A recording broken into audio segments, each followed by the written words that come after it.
The morning sun hadn't fully cleared the skyline yet, but the airport was already humming with the kind of energy that only comes when thousands of lives intersect in one place. People rushed with rolling suitcases, kids clutched stuffed animals, couples argued over boarding passes, and business travelers scrolled through emails with tired eyes. Amid all this motion, a young man walked through the terminal alone. He didn't stand out at first glance, not in the flashy way people expect billionaires to. No designer logo screamed from his clothes. His jacket was dark, soft-looking, and well-worn in just the right places. His sneakers were clean but simple. He carried no luggage except a slim black backpack and a leather portfolio. His eyes moved calmly, taking in everything without seeming hurried. He looked like any other traveler, except for the quiet confidence in his posture, the way he didn't flinch when someone bumped into him, the way he held his phone like it was just a tool, not a lifeline. He checked his boarding pass one last time before approaching the first-class check-in counter. The agent glanced at his ticket, then did a quick double-take. Not because of his age, he was in his early 20s, but because of the name on the reservation. She'd seen it before in internal bulletins. A client flagged as Tier 0, the airline's highest possible designation. Those passengers didn't just get priority. They got silence, discretion, and immediate resolution to anything that went wrong. She smiled warmly, handed back his documents, and said, "Your seat is confirmed window side, row 2. We've got your favorite tea ready on board." He nodded, barely reacting. This wasn't new to him. But it still felt strange sometimes. How the world bent around him now, not because he asked for it, but because of what he'd built. Just a few years ago, he'd been coding in a college dorm, surviving on instant noodles and library Wi-Fi. Now his company powered clean energy grids across 3 continents, and investors called him a once-in-a-generation mind. He didn't feel like a genius. He just knew how to solve problems. Real ones, like how to store solar power efficiently or how to bring electricity to remote villages without massive infrastructure. Money had followed almost as an afterthought. He walked toward security, slipping off his shoes and jacket without fuss. The scanner beeped once, his watch probably, but the officer waved him through with a polite nod. In the lounge, he didn't head for the buffet or the bar. Instead, he found a quiet corner near a window overlooking the tarmac, sat down, and opened his portfolio. Inside were printed schematics, handwritten notes in the margins, and a single photo taped to the inside cover. His grandmother standing in front of their old house, smiling like she knew something good was coming. He sipped hot water with lemon, no tea, despite what the agent said, and reviewed his notes for the meeting ahead. This trip wasn't for show. He was flying to Zurich to finalize a partnership that could bring renewable microgrids to over 50 underserved communities in West Africa. It was the kind of deal that wouldn't make headlines but would change lives. That's what kept him going, not the private jets or the Forbes mentions, but the quiet hum of a village getting its first reliable light at night. Boarding began 40 minutes later. He stood, slung his backpack over one shoulder, and walked toward Gate 14 without looking back. The flight was nearly full, but first class was always light. Only 8 seats wide and cushioned with privacy dividers. He found his assigned spot, 2A, window seat, just as promised. He set his backpack in the overhead bin, adjusted the seat back slightly, and settled in. For the first time all morning, he exhaled fully. Then he saw it. Someone was already in his seat, not just sitting there, sprawled. A man in his 50s wearing a wrinkled navy suit and loosened tie had taken both 2A and the aisle seat 2C, propping his feet up on the empty middle seat like he owned the row. He was scrolling through his phone, sipping a coffee he must have brought from the terminal, completely at ease. The young man paused. Maybe there'd been a mistake. Maybe the man had been reassigned. He waited politely near the galley as the flight attendants finished their pre-flight checks. One of them, a woman with silver-streaked hair and a calm demeanor, approached the man. "Sir, I believe you're in seat 2C. This is 2A, reserved for another passenger." The man didn't look up. "Yeah, I know. But they told me at the gate I was upgraded.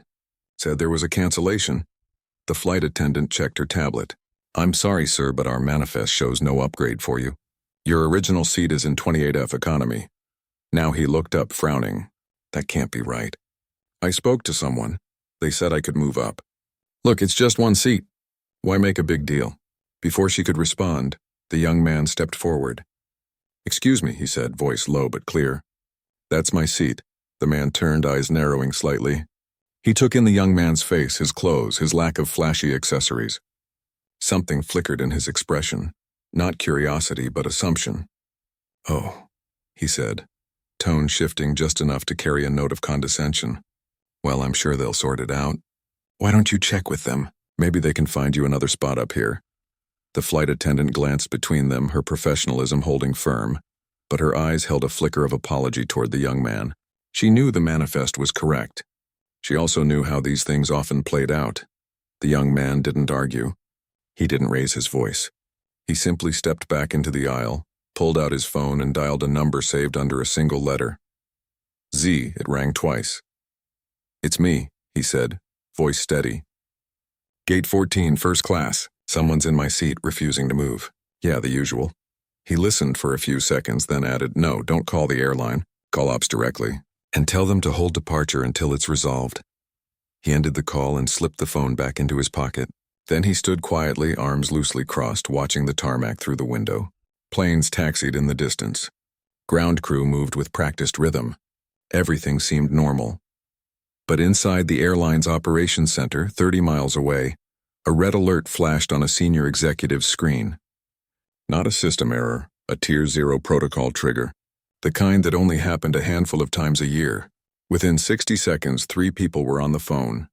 The head of global client relations, the chief of flight operations, and the airport station manager. Back on the plane, the man in 2A finally seemed to sense a shift. He glanced at the young man, then at the flight attendant, who was now speaking urgently into her headset.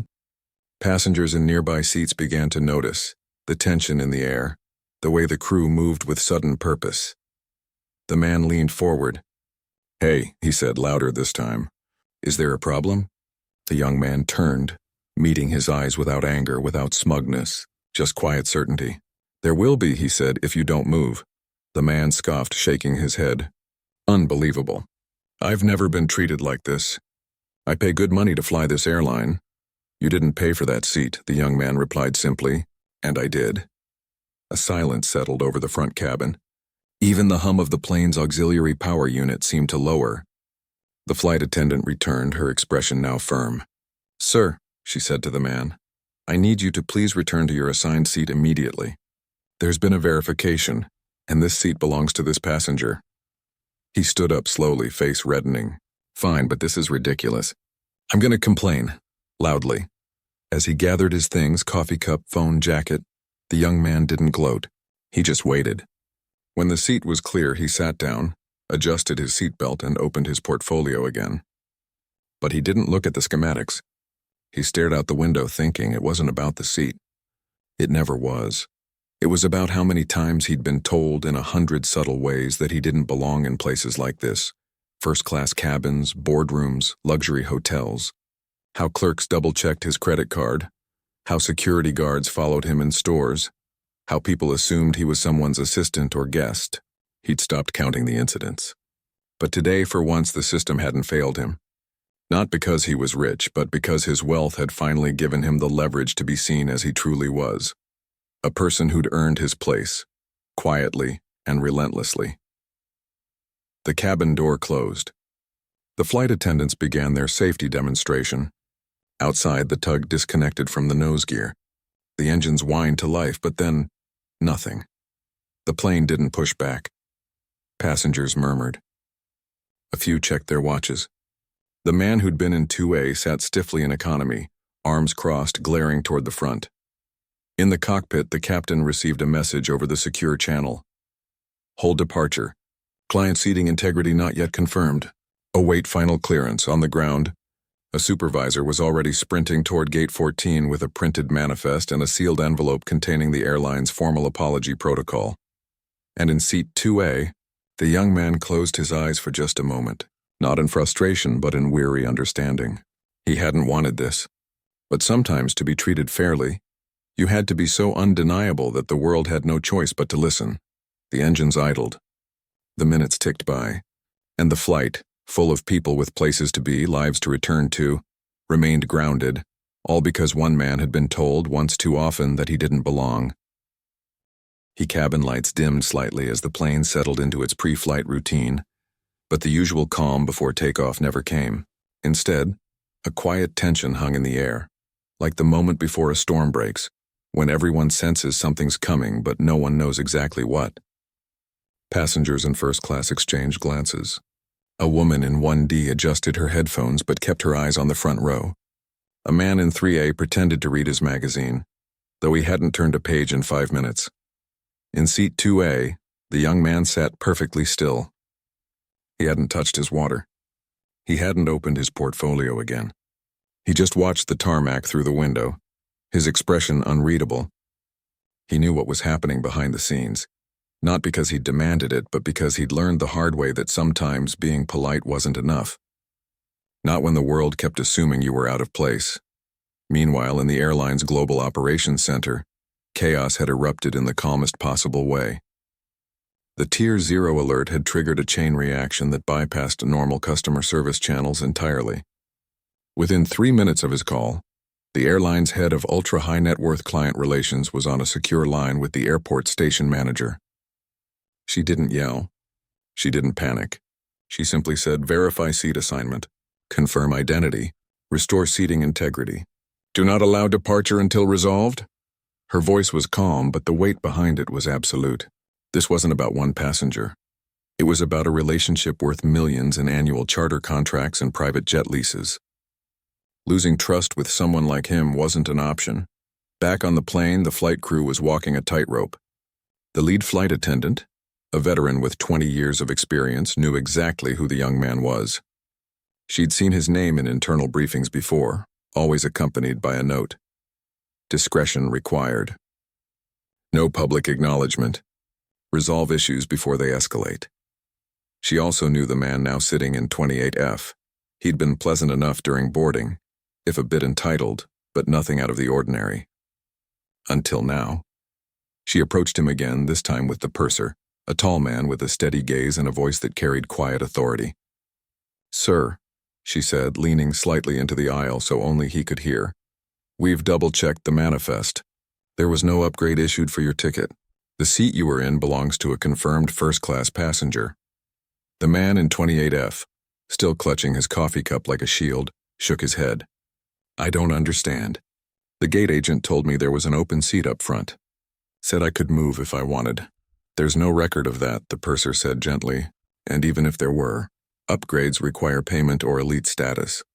Neither applies here. But I've flown this airline for years," he protested, voice rising just enough to draw glances from nearby passengers. "I've never been treated like this. Like I'm some kind of intruder." The flight attendant didn't flinch. "No one's calling you an intruder, sir. We're just asking you to return to your assigned seat, which is where you'll be most comfortable for the flight." He scoffed. "Comfortable? I was comfortable up there, and now I'm being punished because someone else showed up?" "It's not punishment," she said. "It's policy." He leaned back, arms crossed. "Fine, but I want to speak to your manager, and I'm filing a formal complaint." At that moment, the captain's voice crackled over the intercom, not the usual cheerful announcement, but something clipped and professional. "Ladies and gentlemen, we're experiencing a brief delay due to a ground coordination issue. We appreciate your patience." Passengers groaned softly. A few checked their watches. One man pulled out his phone and started recording. What they didn't know was that outside the plane, things were moving fast. The station manager had arrived at Gate 14 with 2 supervisors and a printed copy of the full passenger manifest, stamped and signed. He'd also brought a sealed envelope, standard protocol for Tier 0 incidents, containing a handwritten apology note, a voucher for future travel, and a direct contact number for the airline's executive resolution team. But before he could board, he got another call. It wasn't from his boss. It was from the airline's chief operating officer. "Do not let that flight push back," the COO said. "Not until the client is seated correctly and has confirmed satisfaction." "Understood."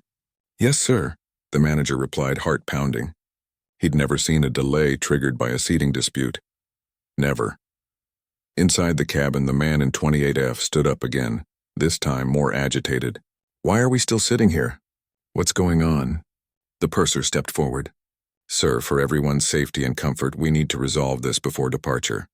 Please remain seated. I'm not the one causing the problem, he snapped, voice sharp enough that a child in economy started to cry. That's when the young man finally spoke again. Not loudly, not angrily, just clearly. You are, he said, turning slightly in his seat to face the aisle. Because you took something that wasn't yours and now you're acting like it's everyone else's fault for noticing. The man froze. For the first time he really looked at him. Not as a kid who got lucky, but as someone who carried himself with a kind of quiet gravity that couldn't be faked. There was no arrogance in his eyes, just exhaustion. The kind that comes from having to prove your right to exist in spaces you've already earned. I didn't mean anything by it, the man muttered, suddenly less sure of himself. Maybe not, the young man said, but it still happened, and now a plane full of people is stuck because of it. A heavy silence followed. Even the flight attendants stopped moving. Somewhere in the back, a baby whimpered. Then from the cockpit, another announcement. We'll be holding at the gate a bit longer. Thank you for your understanding. Understanding. That was the word they always used. But understanding required context, and most passengers had none. They just knew their flight was late and someone up front was causing trouble. What they didn't see was the ripple effect unfolding beyond the aircraft. The airline's social media team had already flagged early chatter on Twitter. Grainy videos with captions like, "Rich kid gets whole flight delayed over a seat?" and "White guy kicked out of first class for no reason." The PR team was drafting a neutral statement, careful not to confirm identities or assign blame. Meanwhile, the young man's assistant, sitting in a cafe in Zurich, was monitoring the situation remotely, ready to activate legal and media protocols if things spiraled. But the young man himself wasn't thinking about optics. He was thinking about his grandmother. She'd worked 3 jobs to keep the lights on when he was growing up. She'd taught him to speak clearly, stand tall, and never let anyone make him feel small. "They'll try," she used to say, "but you just keep walking. Your work will speak for you." And it had. His company had created jobs, powered schools, brought clean water to villages. Yet here he was, still having to defend his right to sit in a seat he'd paid for. The flight attendant approached him then, crouching slightly so they were at eye level. "We're so sorry about this," she said softly. "We're doing everything we can," he nodded. "I know it's not your fault," she hesitated. "Would you like to wait in the lounge? We can have you reboard once everything's settled." He considered it. Part of him wanted to walk away, to avoid the stares, the whispers. But another part, the part that had fought for every opportunity, knew that leaving now would send the wrong message. "Like he was the one who didn't belong, I'll stay," he said. "But tell them to hurry. People have lives to get back to." She gave a small, grateful smile and returned to the galley. Minutes passed. The man in 28F kept glancing toward the front, his earlier defiance crumbling into discomfort. He pulled out his phone, then put it away. He tapped his fingers on the armrest. He looked like a man realizing slowly that he'd made a mistake, not just in taking the seat, but in how he'd handled being asked to leave it. Outside, the station manager finally boarded. He moved quickly down the aisle, eyes locked on seat 2A. When he reached it, he didn't speak to the crew. He went straight to the young man, handed him the sealed envelope, and said, "On behalf of the airline, we sincerely apologize for this experience. Your seat is confirmed, and we've taken steps to ensure this doesn't happen again." The young man accepted the envelope without opening it. "Thank you," he said. "Now can we get going?" The manager nodded and turned to the purser. "Clear for departure." But before he could leave, the man in 28F stood up again. "Wait," he said, voice quieter now. I just want to say I'm sorry. I didn't realize." The young man held up a hand, not in anger, but in gentle finality. "It's okay," he said, "just next time check before you assume." The man sat back down, face flushed, and didn't look up again. The cabin door closed for the second time. The engines revved. The plane began to roll backward from the gate, but the delay had already done its work. Passengers were restless. Rumors spread. And though no one knew the full story, something had shifted in the air. A quiet awareness that sometimes the person who seems out of place is exactly where they're supposed to be. As the plane taxied toward the runway, the young man finally opened his portfolio. He didn't look at the schematics. He looked at the photo of his grandmother and whispered, almost too softly to hear, "We made it." And for the first time that day, he smiled. The plane rolled slowly toward the runway, but the usual sense of anticipation before takeoff was missing. Instead, a strange quiet had settled over the cabin, like the air itself was holding its breath. Passengers who'd been scrolling, chatting, or napping now sat a little straighter, stealing glances toward the front. Something had happened. They didn't know all the details, but they knew it was serious enough to ground a flight full of people. And in that uncertainty, stories began to form. A woman in 4B whispered to her seatmate, "I heard he's some kind of tech billionaire, owns half of Silicon Valley." Her friend shook her head. "No, I saw the guy who got moved. He looked like a regular business traveler. Maybe it was a mix-up?" 2 rows back, a teenager tapped his mother's arm. "Mom, that guy in 2A, I think I saw his face in a magazine once. Something about solar power in Africa." She frowned. "Don't stare." None of them knew the truth, not really. But that didn't stop the narrative from taking shape in real time, shaped by assumptions, biases, and the human need to make sense of disruption. Meanwhile, in seat 2A, the young man felt none of it. He'd closed his eyes not to sleep, but to shut out the noise. His mind was already in Zurich, running through talking points for the meeting ahead. He'd done what he needed to do. The rest wasn't his problem, but it wasn't over. Less than a minute after the plane began moving, the captain's voice returned over the intercom, calm but with an edge. "Ladies and gentlemen, we've been asked to return to the gate. Please remain seated. We'll update you shortly." A collective groan rose through the cabin. A man in economy slammed his tray table shut. A flight attendant quickly moved to reassure a nervous-looking elderly passenger. Up front, the lead attendant exchanged a tight look with the purser. They both knew this wasn't routine. What the passengers didn't know was that while the plane had been cleared for pushback, the airline's executive team had just received new information. During the delay, the man who'd been removed from 2A had escalated his complaint. Not just to customer service, but to a regional vice president he knew from past business dealings.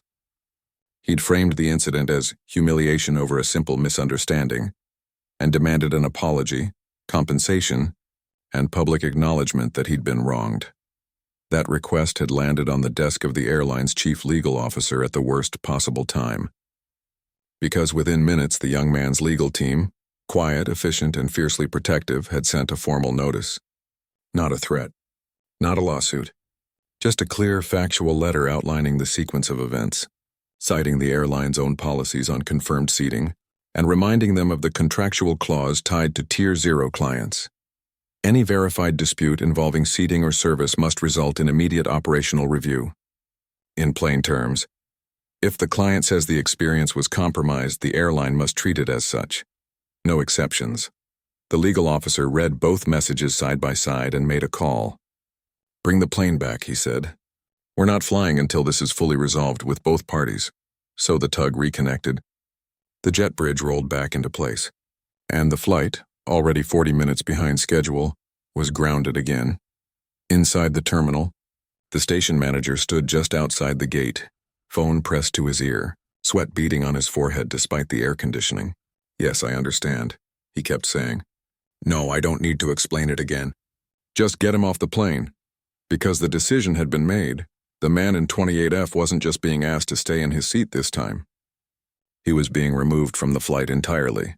When the announcement came over the PA, "Will passenger in seat 28F please gather your belongings and deplane for a brief discussion with our team?" The cabin went still. Heads turned. Whispers stopped. Even the baby in the back went quiet. The man stood slowly, face pale. "This is insane," he muttered, more to himself than anyone else. He grabbed his carry-on, his coffee cup now cold and forgotten, and walked up the aisle. He didn't look at 2A. He couldn't. At the door, 2 ground agents waited, one holding a tablet, the other with a neutral but firm expression. "Sir, we appreciate your cooperation," the first one said. "We'll process your rebooking immediately." "For what?" he asked, voice cracking slightly. "For sitting in the wrong seat?" "For refusing to comply with crew instructions after multiple requests," the agent replied gently. "It's airline policy. Safety first," he wanted to argue. He wanted to say this was unfair, that he'd been misled at the gate, that he was being punished for something minor. But as he stepped off the plane and into the jet bridge, he saw the faces of the passengers watching him go. Some curious, some judgmental, some just tired, and something inside him deflated. This wasn't about policy. It was about respect, and he'd failed to show it. Back on board, the tension didn't lift, it shifted. Now it was laced with relief, confusion, and a strange kind of awe. People didn't applaud. They didn't cheer, but they sat up straighter. Some even offered small, knowing nods toward the front. The young man didn't acknowledge any of it. He kept his eyes closed, but he wasn't relaxed. He knew what this looked like to the world. A rich kid using his power to get someone kicked off a flight. And maybe, on the surface, that's what it seemed like. But the truth was messier. He hadn't asked for the man to be removed. He'd only asked to be treated like anyone else with a confirmed first-class ticket would be treated. The rest, the grounding, the escalation, the removal, was the system finally catching up to a pattern it had ignored for too long. The flight attendants moved quickly now, resetting the cabin, offering water, checking on passengers. The purser approached 2A again. "We've rebooked him on the next available flight," he said quietly. "And we've notified all crew to ensure your privacy for the remainder of the journey." The young man opened his eyes. "I don't need privacy," he said. "I just need to get to Zurich." "We'll do our best," the purser replied. Then, after a pause, "For what it's worth, thank you for staying calm." A faint smile touched the young man's lips. "I've had practice." Outside, the removed passenger sat in a small office near the gate, filling out forms. He wasn't angry anymore. He was embarrassed. Not because he'd been wrong, though he was, but because he'd been so sure he was right. He thought about the way the young man had spoken. Not with entitlement, but with quiet certainty. Like he'd been through this before. Like he was used to being doubted. An agent handed him a new boarding pass. "Your flight to Frankfurt departs in 3 hours. We've upgraded you to business class as a courtesy." He took it without thanks. "Does he do this often?" he asked suddenly. "The guy in 2A? The agent hesitated. "Sir, I can't discuss other passengers." But the look in his eyes said enough. Back on the plane, the engines powered up again. This time there was no hesitation. The cabin door closed. The pushback began, and as the aircraft turned onto the taxiway, the young man finally opened his portfolio. He flipped past the schematics, past the notes, and stopped at the photo of his grandmother. He traced the edge of the frame with his thumb. She'd never flown first class. She'd never even left the country. But she'd taught him to carry himself with dignity, no matter where he was or who doubted him.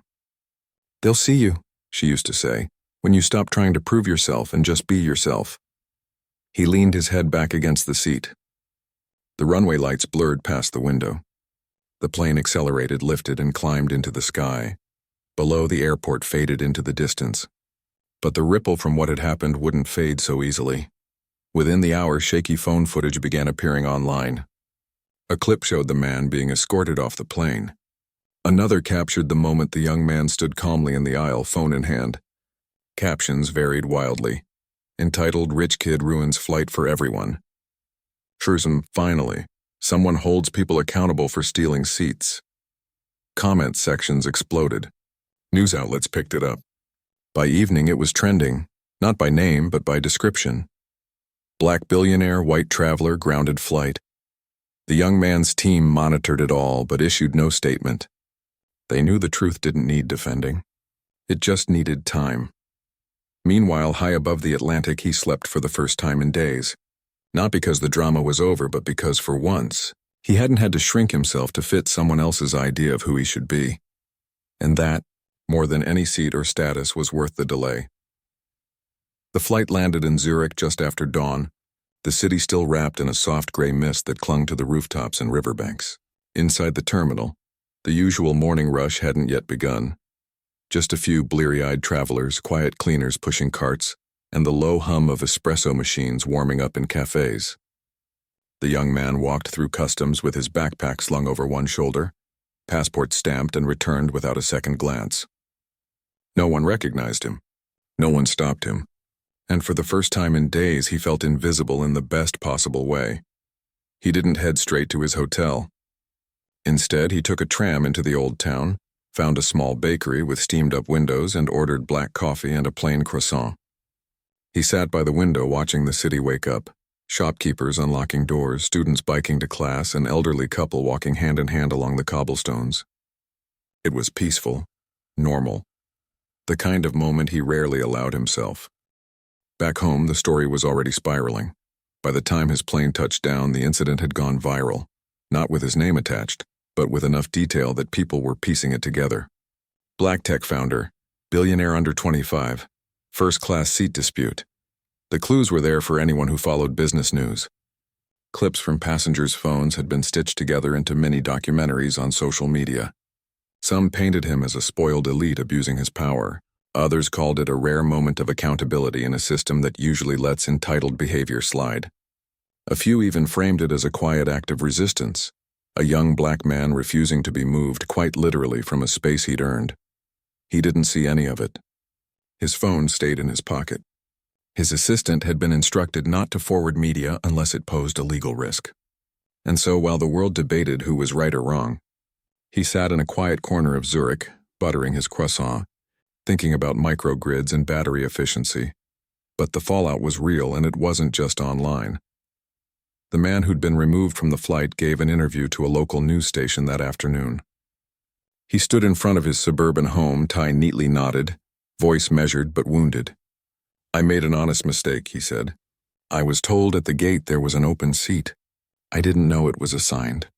When I was asked to move, I complied eventually. But instead of resolving it quietly, the airline chose to humiliate me in front of everyone. And all because someone with money decided he didn't like sharing space. He didn't mention race. He didn't have to." The subtext was clear to anyone who'd ever watched how these stories unfold. The narrative was already bending toward rich versus regular guy, and in that frame, the color of the young man's skin became a footnote or a weapon, depending on who was telling the story. The airline, for its part, released a carefully worded statement. "We regret the inconvenience caused to all passengers on Flight 287. Due to a confirmed seating discrepancy and in accordance with our client service protocols, operational adjustments were necessary to ensure safety and fairness. We value all our customers and remain committed to equitable treatment." It was corporate speak, but insiders knew what it meant. The system had worked as designed, not because of wealth, but because of policy, and because, for once, that policy had been applied without bias. What the public didn't know was that behind closed doors, the airline's leadership was holding emergency meetings. Data had been pulled, patterns analyzed, and the results were uncomfortable. Over the past 18 months, passengers matching the young man's profile, young, black, traveling alone in premium cabins, had been involved in nearly 24 seating disputes, gate challenges or ID verifications that white passengers of similar age and attire never faced. In most cases, the issue was resolved quietly, with apologies and upgrades offered as goodwill. But the fact that it kept happening at all was the problem. Now, with this incident under a global microscope, they couldn't ignore it anymore. Meanwhile, the young man arrived at the conference center for his meeting. He wore the same understated jacket from the flight, his hair still slightly tousled from sleep. The executives waiting for him, Swiss, German, and Nigerian, rose as he entered. There were no awkward pauses, no double checks of his credentials. They'd done their homework. They knew who he was, what his company had built, and why this partnership mattered. The meeting lasted 3 hours. They debated technical specs, funding structures, maintenance logistics. They laughed over bad coffee and argued passionately about community involvement. And by the end, they'd signed a memorandum of understanding that would bring reliable solar power to more than 50 villages across West Africa, starting next month. Afterward, as he walked back to his hotel, his assistant finally called. "The story's everywhere," she said. "Do you want to respond?" He stopped on a bridge overlooking the Limit River. The water sparkled in the late morning sun. "No," he said. "Let them talk. But they're getting it wrong," she pressed gently. "They're making it about ego, not equity." "I know," he replied. "But correcting them puts me in the spotlight. And the moment this becomes about me, it stops being about the pattern." She was silent for a beat. Then, "You're sure?" "I've spent years building something that outlives headlines," he said. "This moment will pass. The work won't." He ended the call and kept walking, but that didn't mean he was untouched. Later that evening, alone in his hotel room, he opened his laptop not to check news, but to access a private folder labeled Incidents. Inside were dated entries, each one a brief note. June 12th, Denied lounge access despite platinum status. Agent asked to see credit card twice. September 3rd, gate agent insisted I was in wrong class even with boarding pass. Had to show ID. January 18th, passenger complained I looked suspicious in first class. Crew questioned me before takeoff. There were 14 entries in total, all within the last 2 years, all resolved quietly, all following the same script. Assumption, challenge, reluctant correction. This flight was just the first time the correction hadn't been quiet. He closed the folder. He didn't feel angry. He felt tired. Not the kind that sleep fixes, but the kind that settles in your bones when you realize how much energy you spend just proving you belong. The next morning, he received an unexpected email. It was from the airline's CEO, not a PR statement, but a personal note. "Thank you for your patience," it read. "Your experience has prompted us to accelerate changes we've been discussing for too long. We're rolling out mandatory bias awareness training for all frontline staff next month, along with a new verification protocol that removes subjective judgment from seating assignments. You didn't ask for this, but your presence made it unavoidable and necessary." He read it twice. Then he deleted it without replying, not out of disrespect, but because some things don't need acknowledgement to matter. Back in the US, civil rights organizations began citing the incident in calls for industry-wide reform, not to shame the airline, but to highlight how even the most successful Black professionals still navigate invisible barriers that only disappear when power forces the system to see clearly. And the man who'd been removed from the flight, he never posted again. But weeks later, a quiet donation appeared in the name of an anonymous donor to a nonprofit that trains young engineers of color in renewable energy. The amount matched the cost of his original ticket, plus a little extra. No one connected the dots. No one needed to. In Zurich, the young man boarded his return flight 2 days later. This time he chartered a private jet, not out of spite, but because the deal was done and he was exhausted. As the plane climbed into the clouds, he looked out the window and thought about those villages soon to be lit by clean energy, about kids doing homework after dark, about mothers charging phones to call distant relatives, about dignity, not just electricity. The seat dispute felt small now, but it hadn't been meaningless, because sometimes change doesn't come from grand speeches or protests. Sometimes it starts with one person refusing to move and the world for once having no choice but to make space. Weeks passed and the noise faded. The viral clips were buried under newer headlines. The hot takes cooled into footnotes. The man who'd been removed from the flight returned to his routine, quieter now, less certain of his assumptions. The airline rolled out its new training program without fanfare. Just a series of workshops for gate agents, flight attendants, and customer service reps, focused not on blame, but on awareness. Role-playing scenarios. Real stories from real passengers. Questions like, what would you do if 2 people claimed the same seat and one looked like they belonged more than the other? No one mentioned the Zurich flight by name, but everyone in the industry knew which incident had lit the fuse. As for the young man, he never spoke about it publicly. He didn't give interviews. He didn't post cryptic messages on social media. He just kept working. His company launched the first phase of the West African microgrid project on schedule. Solar panels arrived in remote villages. Local technicians, many of them young women trained through his foundation, installed battery systems and taught communities how to maintain them. Photos trickled in, children studying under LED lights, clinics refrigerating vaccines for the first time, farmers charging irrigation pumps with clean energy. None of it made global news, but it changed everything for the people living it. He traveled often after that, sometimes commercial, sometimes private. And though he still wore the same quiet clothes, still carried the same worn portfolio, something subtle had shifted in how he moved through the world. He no longer braced himself for the moment someone would question his presence. Not because it stopped happening, it didn't, but because he'd stopped letting it define the space he occupied. Once, on a red-eye from Nairobi to London, a gate agent hesitated when scanning his first-class boarding pass. Her eyes flicked from the screen to his face, then back again. He saw the flicker of doubt, the same one he'd seen a dozen times before. But this time, instead of offering his ID or stepping aside politely, he paused. "Just for a second. Would you have double-checked if I looked different?" he asked, voice calm, not accusatory. She froze. Then to his surprise, she nodded. Probably not, she admitted. And I'm sorry. He smiled slightly. Thanks for saying that. He boarded without further issue, and later, he heard through a contact that the agent had signed up to lead one of the airline's new bias awareness sessions. That was the real shift, not in policies or headlines, but in moments like these. Small reckonings, quiet corrections, the kind that don't trend online but change how people see each other in real time. Back home, his office remained unassuming. A converted warehouse space with whiteboards covered in equations, a fridge stocked with sparkling water and peanut butter sandwiches, and a single framed photo on his desk. His grandmother, standing in front of their old house, smiling like she knew something good was coming. He kept it there not as a reminder of how far he'd come, but as a compass for where he was going. He still got mistaken for an intern at conferences. Still had security guards follow him in luxury hotels. Still received emails addressed to Mr. Last Name that turned awkward when he walked into the room.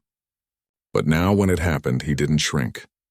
He'd learned that dignity isn't about being treated a certain way, it's about refusing to let someone else's blindness dim your light. The incident on the flight never became a defining moment in his public story. He made sure of that. He declined every interview request that mentioned it. He redirected praise toward his team, his partners, the communities his work served. Because to him, the real story wasn't about a seat or a grounded plane. It was about how easily the world assumes who belongs where, and how rarely anyone challenges that assumption unless they have the power to force a pause. And yet, in airline executive meetings and diversity training rooms and quiet conversations between passengers, the story lived on, not as gossip but as a case study. A reminder that fairness isn't automatic. It has to be built into systems practiced by people and protected when it's threatened. Months later, during a routine maintenance check, a ground crew member at a major U.S. airport found a crumpled boarding pass tucked in the seatback pocket of a first-class cabin. It was from Flight 287. The name was smudged, unreadable, but someone had written in pen along the edge, "Sometimes you have to stop the whole plane to remind people you're already on it." The crew member didn't throw it away. He taped it to the break room bulletin board, next to safety reminders and coffee coupons.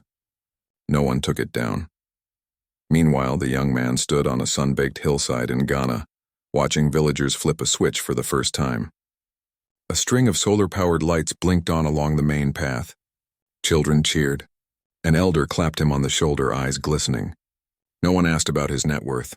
No one cared what seat he'd sat in on a plane months ago. They only cared that he'd shown up and kept his word. That night, he slept in a simple guest house with a mosquito net and a thin mattress. The air was thick with the sound of crickets and distant drums. He lay awake for a while, thinking not about deals or headlines, but about how far a single act of quiet insistence could ripple. He hadn't set out to make a statement that day at the airport. He just wanted to sit in his seat. But sometimes simply claiming your place without apology, without performance, is the most powerful thing you can do. And in the end, that's what changed. Not the rules of the sky, but the understanding that everyone already has the right to be there. You just have to stop pretending otherwise. Back in the U.S., a new hire at the airline's training center asked an instructor, "Is it true that one passenger once got an entire flight grounded just because someone took his seat?" The instructor, a veteran who'd been on duty that day, paused, then smiled faintly. "Not because of the seat," she said. "Because of what the seat represented. Belonging, respect, the right to exist without having to prove yourself over and over." The new hire nodded, scribbling notes. "So what happened to him?" "He kept flying," she said, "and the rest of us learned to look twice before we assumed." Outside, another plane taxied down the runway, engines roaring, lights cutting through the dusk. Inside, passengers settled in, some nervous, some tired, some full of hope. No one knew whose story they were carrying. No one knew which quiet moment might change everything. But somewhere in the sky, a young man who'd once been told he didn't belong was already on his way to the next place that needed light. And this time no one asked him to move.